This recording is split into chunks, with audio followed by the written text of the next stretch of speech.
William, hopefully your favorite videographer from Two Hats Publishing. I welcome you to another Two Hats special of community events. Let's look in and see what's really happening.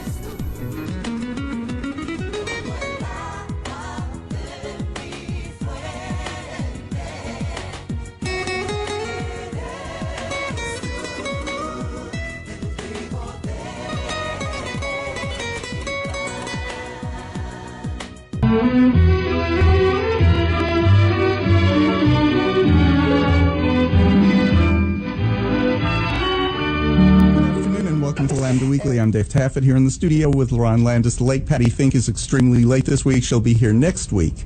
Our guests today are Jason, Hanna, and Joe Riggs. They put together the teddy bear party, and this next week is going to be the 7th annual teddy bear party, and it's moved to the Hall of State.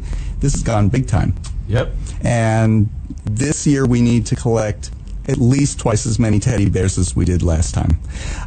This party's a lot of fun. It collects money for several different equality organizations and then Teddy Bears for Children's Hospital. I know it started with something that you did, Jason. Correct. Actually, or a reason that has to do with you. Yeah, the very first teddy bear party, actually, it was my 3rd annual Christmas party that I was planning, and going into the planning of that event, my mom had just gotten diagnosed with stage 4 lung cancer. And so in honor of the battle that she was just beginning, she loved kids, and so I decided to do a teddy bear drive in her honor. And so the first annual teddy bear party was a teddy bear drive since she was battling cancer, and all those teddy bears for the first time were donated to Children's Hospital. Because why do they need these teddy bears? It sounds like a silly thing, but it's huge for them. It is huge. It is. My daughter was in Children's Hospital. Just for somebody who's been a part of that, those kids light up when they're sick, but they see a nice stuffed animal or a teddy bear being brought to them during Christmas. It's an awesome thing. Yeah, and they're used as not just they're a comfort tool, but they're also for an actual teaching tool. So, for example, if a child breaks their arm, they'll actually put a cast on that teddy bear to show the child this is exactly what's going to be done to you. Oh, that's awesome. They'll put an IV in a teddy bear. So it's a great teaching tool. So it's comfort and teaching. So it's really a really functional functional gift too. Now, the part of the party that's a lot of fun is after the party. Yeah, so the following Sunday morning, we have probably 15 to 25, maybe up to 30 people, and we all meet back at the venue, and it's all volunteers, and anybody that wants to come, like, meet back at the venue.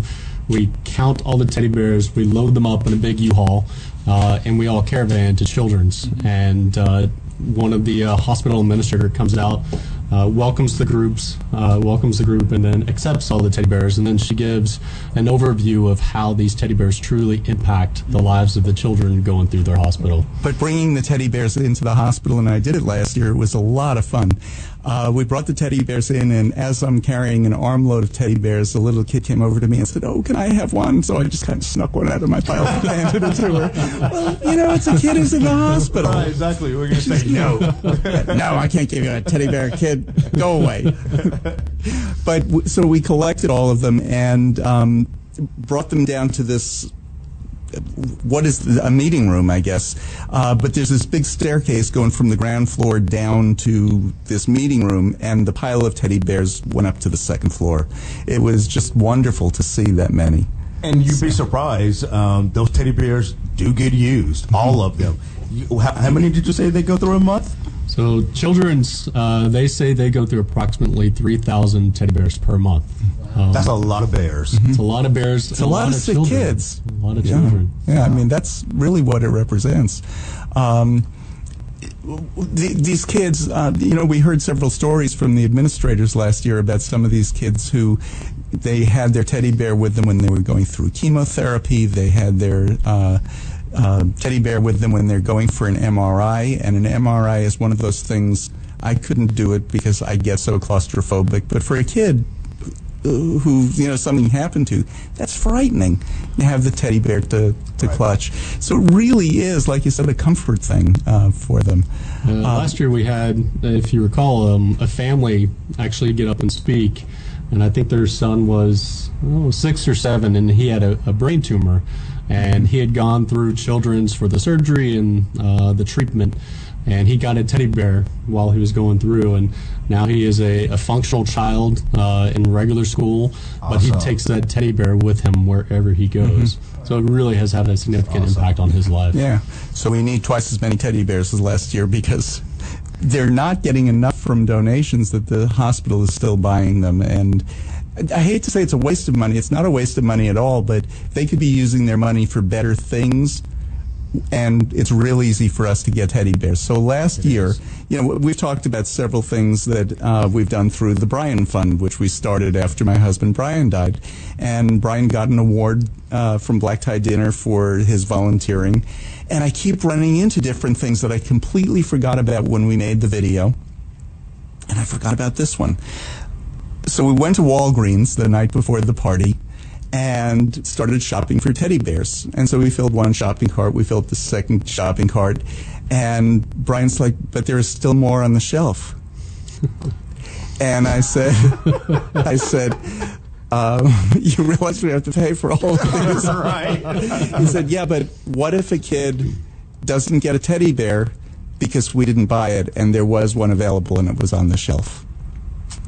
So I'm doing my own collecting tomorrow. By the way, Josh, we have the board meeting tomorrow. Yes. I'll need some funds approved. You're highlighting another problem that happens is that every year it becomes difficult to find teddy bears in the Dallas Metroplex because people are buying them for this event. Oh, wow. Yeah. Well, and that's a good problem to have. It is a great problem. So, and I think this year they specified 24-inch teddy bears because we were getting some huge ones, which were a lot of fun, of course. Right. Great visual statement at the party to carry a life-size teddy bear. Right. But not the most practical for the kids. So Because the kid is 3 feet high. Some of those bears are bigger than the kids. And there were a couple that we got last year that were 6 feet high. Wow. A little kid can't carry that around, especially one that's sick. But there are plenty that are right within range and they're good price. And I brought one in that I got yesterday. Those are perfect. It's like a... That is a perfect size. Yeah, it's like a 24-inch. Yeah. So, just go ahead and put it out there for anybody who wants to donate a teddy bear. Who do they call? Website? So they can actually have a Facebook page which people can go to directly, and those messages come directly to myself and to Joe. Or we have a website as well, which is www.teddybearparty.org, and that also has donation information on there as well. Good. And you need money also because money is going to a variety of beneficiaries that do equality type work. Correct. And so the teddy bears all go to Children's Hospital. Now, the monetary donation we split between a handful of beneficiaries that have been selected and ones that we've added over the years as well. Equality Texas, Family Equality Council, the Trevor Project, Rainbow Roundup, as well as Stand Up to Cancer are all our monetary beneficiaries. Good. And all of these do things that affect children. Family Equality Council and Rainbow Roundup. Talk about what those do. Do you want to take it? Sure, we'll talk with... so Rainbow Roundup is an organization located in North Dallas that they basically create events and I guess various events to bring families together, focus on LGBT families. So a good example is we had a Halloween party where we met over at the Whole Foods and everybody brought, we all decorated pumpkins and played games and played out on the playground together. It's a great excuse to get all these families together and to create that social network. So Rainbow Roundup is a fantastic organization. Yeah, and I'm part of that Rainbow Roundup also, and went to a swimming party this summer. It's just great to be around so many other kids who have same-sex parents. It's really awesome. Kimberly does a fantastic She job does. on the organization. I would think it would be great for the kids to understand that their family is not peculiar. It's not Absolutely. necessarily out of the ordinary. That's a big part of it. And it's also nice to go to a place where it can be a safe space. Not that I've ever heard of anybody going to out in the general public and have any issues, but I mean, it could happen. But it's nice to have a safe space For kids and adults. for kids and adults. Absolutely. Yeah. Right. Okay, so we were talking a little bit before the show. Joe and Jason are parents. Of course, Lerone, God, we've heard about your family. Over and over and over. And what Josh and I learned, being the not parents, and Patti would be right here with us on that one, is just how much they don't know. Okay, so Joe and Jason, you had 2 boys, and they are half brothers, Correct. and you tried to have Medically a. speaking. Yes, we don't usually bring that out at the beginning, but yes. we have twin boys. They have Yeah, but I want to talk about and they're what we're so stinking cute. Yeah, they are. They are. They were. Put a picture up against the mic. But what I wanted to ask was, and we'll just throw this out there because we didn't really come up. Well, I guess we did kind of come up with an answer. You were trying to have a third one. It was from frozen embryos that came from the same litter. Is that the right word? Batch. Batch. Batch is probably a better They're word. not puppies. They're not kittens. Josh, help me on this. Yeah, stand behind me here. So, excuse David. So from the same batch, you had eggs fertilized, and your eggs came from one woman and were implanted in another woman. So the 2 eggs from your 2 boys were implanted in the woman, but coming from the same batch that were fertilized at the same time, if you had had that third child, what we were talking about is, would they be triplets even though they have different birthdays and they're born in different years? I would say they're not. Because They're born at different times. They're not being carried together. True. And also, they're not fraternal twins. Right. So they're individual embryos, and they are, although conception was at the same time, birth dates are different, and they're not fraternal. I don't know, I'm not a doctor. So. Here's the only way that they would be considered, I think, technically triplets. If they had one egg and that egg split 3 different ways, they only implanted 2. Years later, they implanted the 3rd. Then those would be triplets. I don't know if that could even happen though, because I think they're in embryonic sacs too, and this is all getting too detailed. That's true. I don't think you can even say I don't know if you they can do that. split after They split. implantation. They don't split in the lab. I don't know. Do they not? I don't know. You're above my pay grade. The transfer, yeah. It depends on when you transfer them, because we transferred at day 6, so they grew for 6 days. Yeah, they probably before was being split by transferred. then. Yeah, that'd Yeah. be my guess. Yeah, I don't know how soon Yes. twins or triplets or quadruplets split. I have one, so I don't know. Although we have talked to a surrogate before that they transferred 2 embryos, and one of those embryos did split in the womb after implantation. amputation. So it could happen. So later. it could happen. Yeah, So you could end up with actually more than you implanted. You could. absolutely. Absolutely. Yeah. That makes sense. Yeah. So you guys are married. You guys married where? Legally Yeah. married in D.C., and I say legally because then we had a religious ceremony here with all of our friends and family. We got all the paperwork done in D.C. Prior, a lot of that was actually, well, we were going to get married anyways, of course, but it kind of coincided with the surrogacy. We wanted to make sure we were married before having kids. So you didn't want a shotgun. It kind of was, actually. If you look at the timing of everything, they were our honeymoon babies, because they were the transfer and the actual news of that we were pregnant was on our honeymoon. Oh wow! So they really were. Awesome, Yeah. awesome. So you got married Wow, Prior- honeymoon. We were busy. prior to marriage equality, Correct. Yeah. nationwide. We got married in D.C. when it was legal in D.C., but not in Texas. Gotcha. D.C. was the third jurisdiction, I think, after They were definitely one of the top 5. Massachusetts and Iowa. I think then came D.C. I don't know. It definitely one of the top 5. But Okay, so same thing. You did the same thing, but you had to go to a different country. yes, we got married in Canada. But she didn't come till, oh God, a little over a year and a half later. But you were talking about her already. Oh, yeah, we talked about her On the first on the first date. Okay, so when did the two of you talk about When did you guys being parents? discuss you wanted kids? Probably. Very First date or so? First Probably. date, first couple days. Well, we were friends, and we kind of ran in the same circle for a while before we started dating. But we've been together 7 years. I would say pretty much from the onset of dating, we were talking about kids. Awesome. Yeah. Awesome. Yeah. It's one of those you don't want to waste your time. Like if he doesn't want kids, like and I do, right? Exactly. That's why I don't understand. Well, no, I'm not. I meet couples all the time, especially straight ones, where one party doesn't want kids and they don't realize this till like 3 or 4 years after they got married. I'm like, you guys didn't talk about that from get-go? We talked about it on the first date.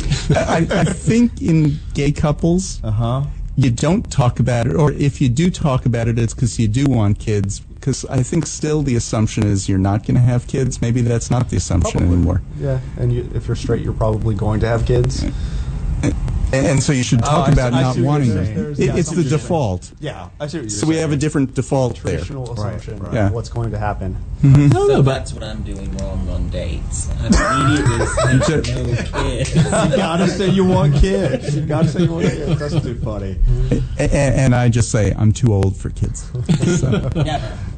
I think that's changed though. I think with our generation, because a lot of our friends are married with kids, or planning kids, or in the process of having kids. So, I mean, I would think, the LGBT community that's in their 20s, I mean, they see the 30s and 40s and 50s crowds having kids, and it's a reality that can be achieved. So, I don't know. I don't know if they're thinking about it now versus not thinking about it at all. yeah, and let's talk about that a little bit more. We need to take a break. You're listening to Lambda Weekly on 89.3 Knon FM. I'm Dave Taffet here in the studio with Lerone Landis. Jason, Hanna, and Joe Riggs are our guests. They are the two people who've put together the teddy bear party, along with the whole crew that you have that helps you with that. But it was their original idea, and next Saturday night is the 7th annual teddy bear party at the Hall of State. We'll be back with more, talking more about the party right after this. This is Rollins Gilliland, and I'm listening to Lambda Weekly on 89.3, and darn glad to be doing it. And this is Lambda Weekly. I'm Dave Taffet here in the studio with Lerone Landis, and our guests are Jason, Hanna, and Joe Riggs. They are with the Teddy Bear Party. We were talking before the show how much they've aged. Of course, you and I have not, Lerone, which is very good. Fabulous. One way to keep yourselves from aging, I did a video for as part of the black tie presentation for Brian's award. I do not go on stage with gray hair, and so I hadn't taken care of that before the event, and so they had to Photoshop my hair because I wasn't going to be on camera like that either. So there are ways. Well, get around that. I'll take that. So if we show up to Teddy Bear and we all have dark black hair, you know why. That you need somebody who's better with hair color than giving you dark black hair. You're gay. No, a hairdresser. Exactly. Jeez. By default. By default. By default. Just like by default. Okay, so Lerone, you talked with Denny about having kids first date. First date, yeah. Okay, God, would that have been awkward? It wasn't awkward. When I was dating. You talked about it.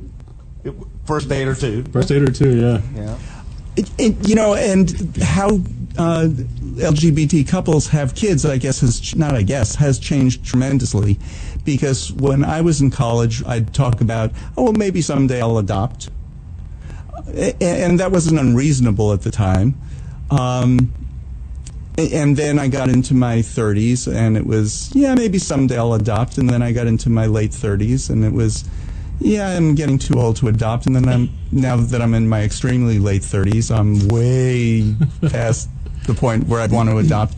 But the default was that you weren't going to have kids unless you were married first to an opposite-sex partner had kids and kept them. You're saying how many of your friends have kids? I would say at least 10 to 15 families that we know and talk to on a regular basis. And Rainbow Roundup is made up of over 1,000 people? It is. Something like that. Plug for Rainbow Roundup. If you're a dad couple, you're looking for some other dad couples, please contact them. Every time we go to an event, it's mostly moms right now, but they would love to see more dads. Josh, I know you and I on this issue are both right, and that would be best. Teddy Bear Party is coming up. That you started 7 years ago to collect teddy bears for Children's Hospital because every kid who's having a major procedure of any sort gets a teddy bear from them to help get them through the procedure, the chemotherapy, the whatever's going on. Okay, go ahead. Well, so when you guys officially made, like this is grown, this is an official thing now. How did you choose Children's Hospital, and were they receptive to you all? Definitely, from the get-go. So the initial 3 charities that were selected were based upon what my mom believed in, and that was children equality, and families. And so that's why the Family Equality Council, the Equality Texas, as well as Stand Up to Cancer, and then the children's aspect. Those were the founding principles that really guided the beneficiaries. But from the beginning, Children's has been extremely receptive, extremely grateful. They send us a letter every year thanking us for the donation. It's actually, I believe it's one of the largest donations that they receive on an annual basis. Yeah, we need to change that. It needs to be the largest. It is. And this year, unfortunately, my cousin Mitch and his husband work for Children's. Oh, awesome. So we have a direct tie into the hospital. But this year, several of their executives are attending Children's. So it's really become a big fundraising event for Children's as well. Yeah. And they're very leading edge too. They've also had the Genesis Clinic there, which is for That's right. For Yes. transgenders. Okay, so you've heard of it. Yeah. So Talk a little bit about that, about what you know about it. I know just a little bit about it as far as it's for transgender kids. So and it's I guess it's a really cutting edge program to help. There are 3, or there were when they opened about a year ago. There were only 3 in the country. Yeah.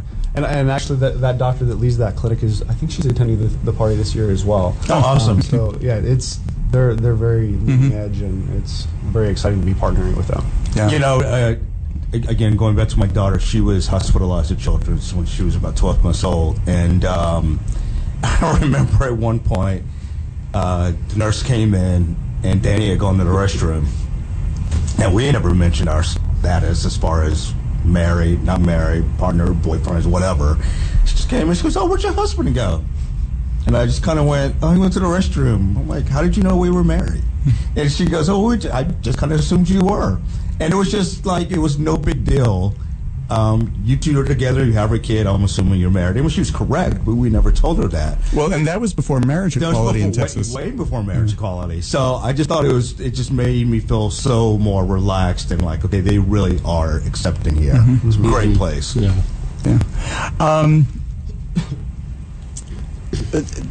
The party has moved to Fair Park this year, into a very historic building, and historic in the gay community. I'll tell you why in a minute.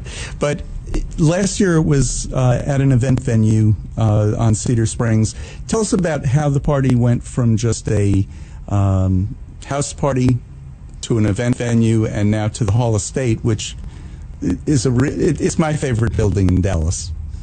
So the first couple years, like I said, it was a house party, and I hosted it in my little townhouse. And the first year we had 75 people attend. That was just a tree decorating. And then the second year, I was like, everybody's coming together at Christmas. There's got to be a reason. And so the second year, I made it a Toys for Tots drive, and I had about 150 people at my house. And then going and how many tots? Actually, we tots. Or twinks. Or twinks. Probably quite a few of both. And so going into the third year, like I said, my mom had just gotten diagnosed, and so it changed, the concept changed of the event. And then once we got to about 200 RSVPs, I'm like, there's no way I'm doing this in my house. So fortunately, the company I work for donated a space in one of our buildings downtown, and that was the first year that we had taken it to an outside venue. And then that year we had 225 people or so.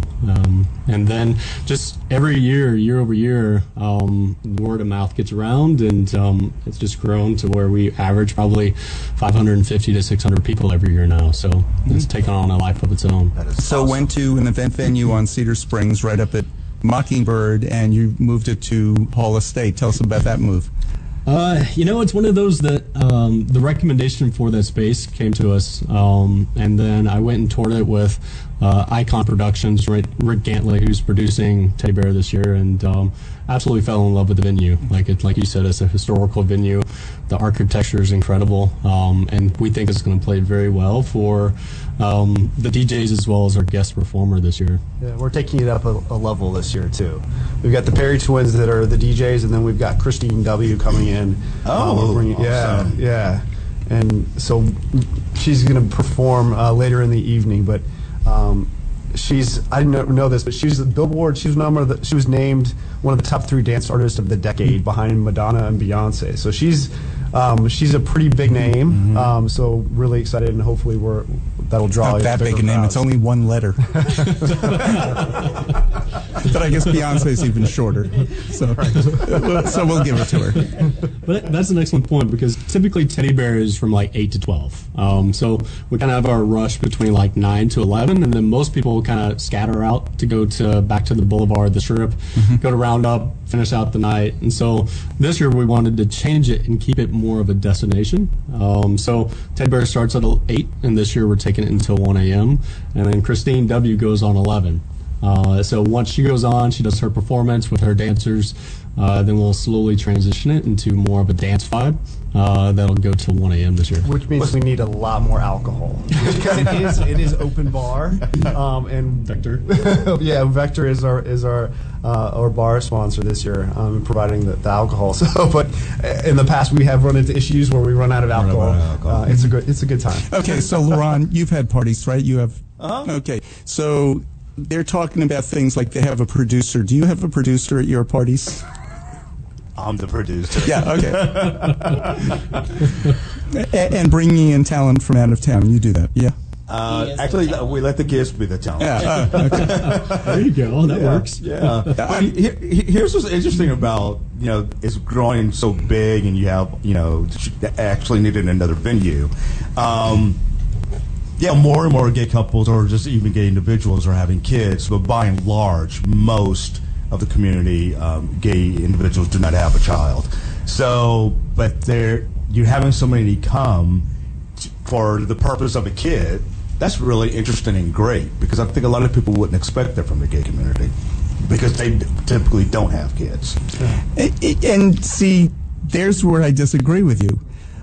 I think we've always been the best uncles and aunts, and we've been the best. Yeah, very good point. I agree. I mean, I don't know how many kids I have driven their parents crazy with the drum sets I've gotten them, because I feel every young child needs. Same with us. Way before Gabrielle was born, Lord, Danny is a huge family. Yeah, I can't tell you how many kids we have provided for with birthdays and Christmases all throughout the years. Absolutely. Yeah, and I think we're very protective of our friends' kids, even. Yeah. They are straight friends, but if that kid is a kid that we know,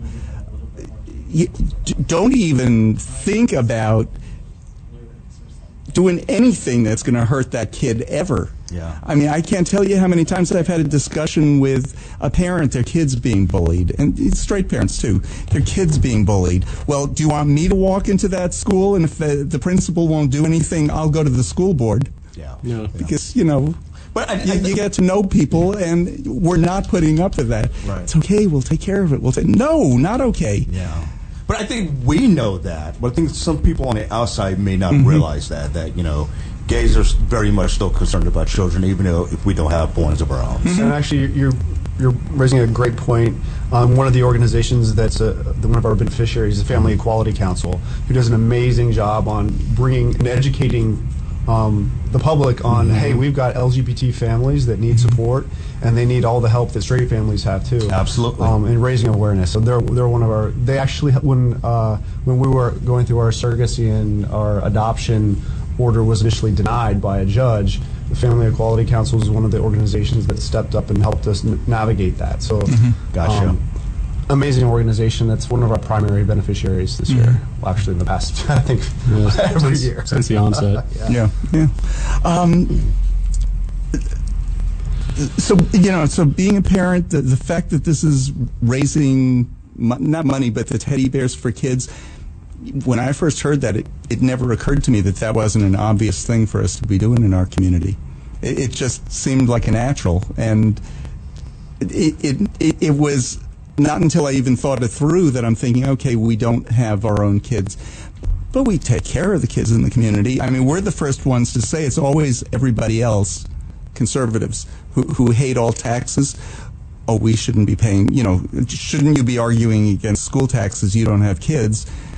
No, I want my friends' kids to be, literate. I want to have neighbors who are not, idiots. Exactly. Right? Yeah. And your kids are 3. Are they part of this, handing out the teddy bears? Actually, they are. So last year during the setup, and obviously they don't come to the event, but during the setup of the event, we took them there, and they got to run in the venue and play in the venue and do the whole step and repeat. And it was enjoy the open bar. all that apple juice. There you go. But then the following Sunday morning, they went with us to the venue. They helped us load the teddy bears, and then caravan to Children's, and they were carrying in teddy bears along with all the adults as well. So it's interesting because we've bought teddy bears already for them. Well, not for them, but for the event. And so Lucas has a panda bear that he's just fallen in love with. And we're like, that's going to be donated to Children's for other children that don't have teddy bears. And he's like, okay, he gets it. I'm going to give this to another child. Right. So it's creating that from the onset.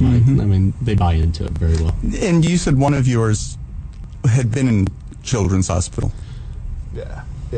Went ahead a minor outpatient procedure, but every child that goes through there, he still was sedated, so he woke up and he had that stuffed animal, and it's become basically part of the family. It's still, and actually, it's funny is his brother ended up sort of adopting it, and now that is his favorite animal that it has to sleep with every night. Aww. So and I get that because I bet he associates that animal who came home from the hospital with as he's the one who saved him. Maybe so. I wouldn't put it past him. That bond is incredible. Yeah. If somebody wants to go to Teddy Bear Party, it's teddybearparty.org. How much is admission? We didn't talk about that at all because we are raising teddy bears and money. Yeah, it's a combination of both. It's $50 in advance, and then on the day of the event, it's $75 at the door. But just to note that $50, it's your admission into the event. It's an open vodka bar for the entire evening, sponsored by Vector Vodka. We have a champagne bar. We've got complimentary valet. And obviously we've got the Perry twins providing music throughout the entire evening, and then Christine W. going on at 11. So really $50 is an entire evening full of entertainment and vodka. And it's going to a great cause. And it's going to a great cause. And it is all, I think one more point to add is 100% of your donation is going directly to the beneficiaries. Awesome. Because this is sponsored. I'm sorry? The party is sponsored. Correct. Yeah, 100% of the party is underwritten by the founders as well as all of our corporate sponsors. And I would love to go through them at some point to recognize each one. But they are the ones that allow us to give 100% of ticket sales directly to the beneficiaries. Okay, so at the beginning of this segment, I said having it at Hall Estate is really historic in the LGBT community. 1979, some of us old people remember that. In 1979, a new event called Razzle Dazzle Dallas started. Oh. And the first Razzle was held at the Hall Estate. And when they planned to have it there, they knew that, you know, the community wasn't organized. Cedar Springs, the first gay store on Cedar Springs was Union Jack. It opened there in 1975. So the gay community in Oak Lawn was new.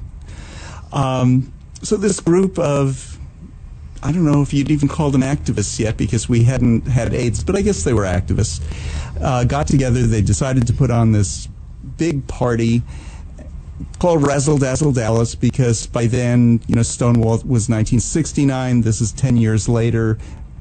It became common to have some kind of celebration in June. So they hired the Hall of State, and they had no idea if anybody would come. They knew it could be just this big, expensive bust that they were going to have, or it could be a success. And it was a big success. The State Fair, not State Fair musical, but the Dallas Summer Musical show that week was a show called Timbuktu, which starred Eartha Kitt. So all of her chorus boys heard about this party. They brought her, and they performed songs from the show. Oh, how awesome. Yeah, Cool. yeah, and that was the first Razzle Dazzle Dallas. So, Wow, historic venue. You've never told me that about Razzle Dazzle. Yeah. Because we used to go to that all the time. Yeah. The That's Lambda how, Weekly show. yeah, Wow. but that's how it got its start.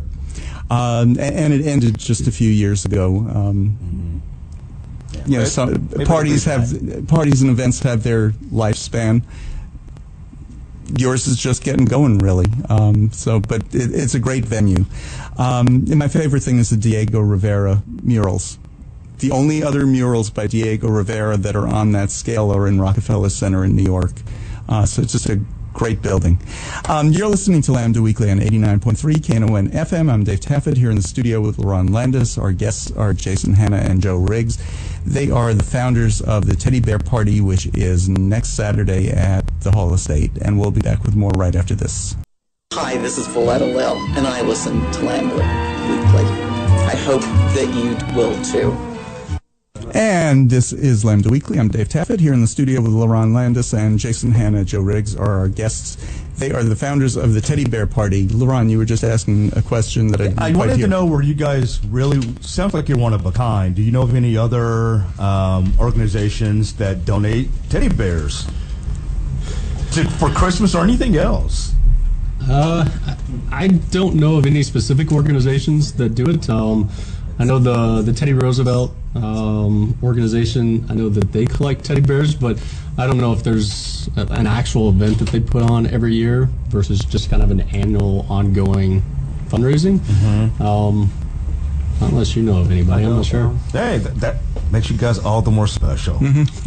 So have you heard from groups around the country? Because that's what normally happens. We start things here in Dallas, and, you know, it becomes the Black Tie Dinner, which there are 50 of them around the country now. Ours was the first. Or Victory Fund, which started that started here here also. and moved to Washington, and well, actually started here kind of, but was meant to be based in Washington, and, you know, became nationwide. You know, just all kinds of things like that that we started. You call Washington, like HRC, and say, you know, we're trying to start an organization that does such and such, and they say, call Dallas. You know, and the shorthand for that was after Brian died, two of us were talking, and we were talking about we need an LGBT grief group, and or this other person whose husband died 2 weeks before Brian said, you know, is there an LGBT grief group? And I said, oh, let's do the Dallas thing. So any plans to maybe expand it? There's been some discussions of possibilities with Family Equality Council and some other organizations because it has resonated here in Dallas. So it's a good possibility. We'll see. Yeah, well, and Family Equality Council's CEO, Stan, is actually attending this year's event. So, yeah, so we're very excited to have him in town for the event this year. Let's talk a little bit about Family Equality Council. What do they actually do as opposed to, you know, HRC is the main lobbyist for overall LGBT issues. Family Equality Council has its niche. So what types of things do they do? So they are they advocate for the same protections for LGBT families as opposite sex families. And when marriage equality was going before the Supreme Court, they submitted a amicus briefs. amicus brief that was instrumental in terms of the voices of the children of LGBT families and how critical they are, but yet often unheard. So their amicus brief was heard during that, which I would say that played a significant part in bringing to life true same-sex families. And It was cited several times in the decision itself. It was very influential. So that's one example of Again, not having kids, but don't mess with our kids. Yeah. Right. Because anybody can understand that these are kids. I don't care what you think of their parents. These are kids. Exactly. You know, they don't deserve your bigotry. Quality Texas, they've been on the show a number of times. They work on a statewide basis. They're one of your beneficiaries. Trevor, and all of these have been on our show, I think, except for Family Equality Council. We need to change that. We need to change that. Were they a number of years ago? Because they came on right after. A number of years ago. Trevor Project. They opened an office here locally this year, and they did that because more calls go to Trevor Project from here than anywhere else. Can you tell us a little bit about Trevor?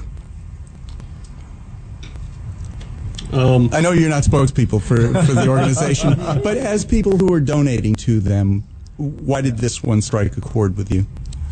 Because they also provide valuable resources to young people nationwide that may not be able to have another source to turn to. So again, it goes back to our youth and making sure that our youth are taken care of.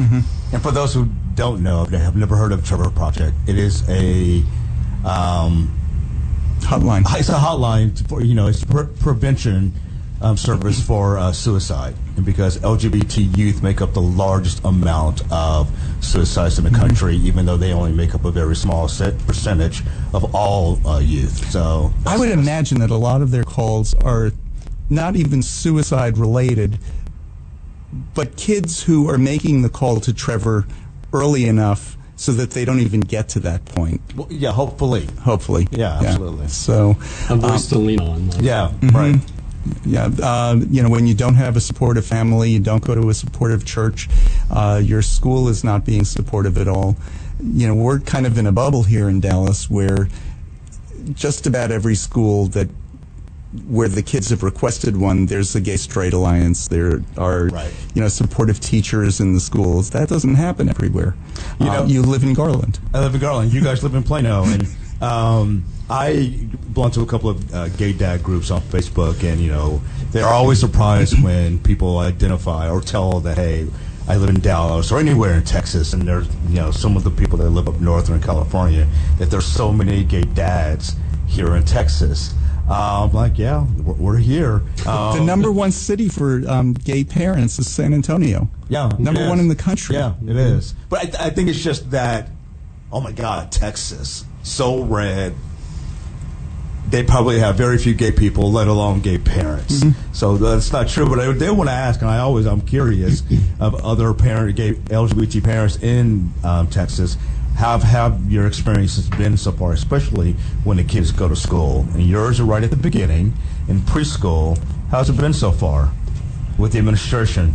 Schools have been fantastic. We've had it is usually one of our, if it's not the first, or it becomes a topic of conversation just to confirm, because we want to be where our kids are. Absolutely, good for you. Loved, and so far, and we've actually been interviewing some other schools too, and all of them have been very accepting. Good for you. And I think almost all of them have said that they have or have had LGBT parents already go through their school. So Awesome. And I would just add too, I mean, the administration in the school has been incredible. And the only reason why we're looking at another school is because we're moving a little bit further north, so we're trying to balance that out. But even with that being said, all of the parents and their classes hasn't been a blink of an eye in terms of, oh, it's a gay family. They're invited to all the birthday parties. We go to the birthday parties as a family with all the other classmates. And so I have not felt not accepted That's at, good. at any event. And Lerone, I'm joking about you living in Garland because you have not had any problems. No. But particularly it's good, and the reason why I keep saying good for you guys, because we've heard those stories of some LGBT parents who enrolled their children in school, and the administration, for whatever reason, did not know that this child has same-sex parents. Once they found out, the kid got kicked out. We've heard that in the news a couple of times. And, I'm not blaming the parents per se, but because we are in a unique position, the onus is on us to do your homework. So good for you for checking it out first. Lord knows I do, and will continue to do. But no, we haven't had any problems so far. As a matter of fact, when she graduated out of preschool and had to go to elementary, the school that my kid goes to, she had to be accepted. And when we got the confirmation letter, I called and said, "Hey, I just want to let you know." And they didn't blink. They were like, "Yeah, that's fine. As a matter of fact, come on up to the school. We'll give you a private tour before she even starts." So, Oh, sure, they couldn't give you a tour with other parents. I don't think they give any of them a tour. But so yeah, it does pay to do your homework, to avoid some stuff. But I think most people in education are benevolent, and they do realize, hey, this is for the kids, regardless of what they think of the parents, like you said. Yeah, and it's, we don't get it nearly as much now, but like when the boys were infants and we were going out to restaurants, like you would have two guys show up with two babies, and they'd be like, so where's the mom? And Yeah. so it was one of those. or the comment is, "Oh, it's Dad's night out." Or, Yeah, I've gotten that a couple of times. Like, And no, it's well, never anything negative. It's just more people, and I think some people do get it, and they're just trying to confirm what their suspicions are too. Right, right. So it's an opportunity for education. It is. And it is. It is. And I'm trying to think. Actually, one of your kids looks more like you than the other, and am I right? They're both pretty obvious, actually. Okay. I was thinking one was more obvious. One was obvious, I don't know, so but which made the other one obvious. when you told me they were fraternal twins, they look a lot alike, though. Yeah. I mean, Well, we kind of look alike. well, but Lerone, in your case, Gabrielle looks more like Danny, but she's biologically yours. right. So, go figure. You just never know. And so my question, I guess, was they look enough like you that other people who are asking you those questions are assuming they're yours. I don't know. I mean, if it's in public and people are curious, it's always it's typically we're at a restaurant and maybe the folks that are asking me have had a glass of wine or two, and so Usually margaritas. Yeah, It's usually where it is, actually. Strong stuff. I don't know if they're questioning. I don't know. I think it's just more of a curiosity of like, oh, Dad's not out, and they're trying to make small talk. But then I think we always lean to trying to make, like Joe said, it's an educational opportunity that, hey, we are a family. These are our kids, and we are married. And I would say in all the instances, I don't think we've ever had a bad experience as a result of, obviously, education. And nobody's asked where the babies came from. I was just about that. I was just actually about to bring that up because, again, from other dads, that's actually a sore spot for a lot of LGBT couples because some people, strangers, will just say, "How did you get that baby?" And I don't know. I think that's kind of a little invasive. It can be. I guess it's all about how it's worded and approached because it can be a learning opportunity, but at the same time, we don't go up to straight people and say, "How did you get your baby?" Right. So just Well, the answer that you should give is the stork brought her. Or I went to the baby supermarket. Just be honest. Because honesty always works. We only have a few minutes left. I want to go back to the Josh. Yeah.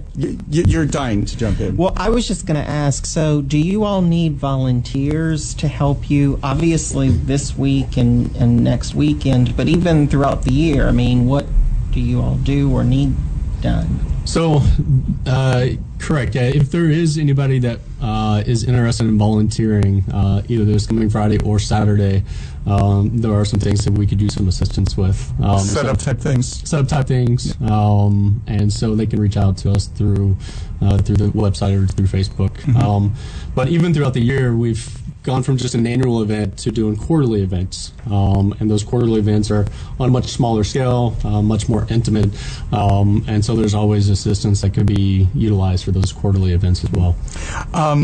Okay, so Teddy Bear Party at Hall of State in Fair Park next weekend. Where should people park? We will have valet. So the valet will be complimentary as part of your admission. So Yeah, thank you, Pinkies. Yeah, thank you, Pinkies. So drive in where? Because Hall of State's kind of in the middle. So where's the valet going to be? You can't drive up to the Hall of State. And I would say Joe is looking at me like I'm asking a ridiculous question. But I guess it's just the regular main parking lot off of... I would say look for the 4 Maseratis parked out front. Thanks to Park Place Maserati for sponsoring the event. So they will be the 4 Maseratis out front, and that will be the main entrance. So I don't know if there's a side entrance or not. There are smaller entrances, but it's not one of those. It's if you go into. I just got a text. It's gate 3. Oh, okay. I was going to say where you go in Thank you, listener. for the music hall. Where you go in for the music hall, I think, is gate 3. But it'll be the one that's open. The others won't be open. But it's on that side of the park. So one more text. Turn to the right from the parking into gate 3. Okay, there'll be somebody, I'm sure, directing. Or you'll see other signs cars who are going because a lot of people are going to go to this. Follow the bears. And one more thing, you can donate a bear all the way up until the day of the Bring event. them that night. If you miss them, we'll still take the bears. They, like we said, children's needs them year round. So exactly, it won't go to waste. Yeah, Right. So it's okay if you spend your first half hour there carrying bears back and forth from your car. Everybody should bring a bear. A teddy bear is required to get in, along with your suggested donation of $50. But bring handfuls of bears because there are a lot of kids. They need 3,000 a month, and that's a lot of kids that go through that hospital. So bring a bear. It's $50 in advance at teddybearparty.org and $75 at the door. What do you have planned or don't you yet for next year? And you said several smaller events. Yeah, so we're actually already in the works of planning 2018. Once 2017, the day of 2017 wrapping, 2016 wrapping, we were already in the process of planning 2017. So because this party really is that big a thing. It's not just this little party, oh yeah, there's a bar over there. It's a huge event. Well, in order to get the key venue that you want, I mean, you need to plan a year out. At a minimum. So. And especially around this time. Yeah. and the reason we're able to do that is because of our sponsors. We've got Benny Keith, we've got Bud Light, the Bascom Group, and Morgan Cox. Park Place, there's a Merrill Lynch, Pinnacle, Comerica, Advanced Skin Fitness. I don't mean to turn this into an advertisement, but they're the folks. Steve and Lisa Rudner of the Dallas Voice. All these folks are the folks that really make it possible and underwrite all costs of the party. So everybody, all donations and ticket prices go directly. And also a shout out to our hosts, Jay, Joe Pichetti, and Tristan, Lux Tanning Spa, Vince and Brian, and Manuel, and also Chuck Poche and his law firm that just became a host this week. So Awesome.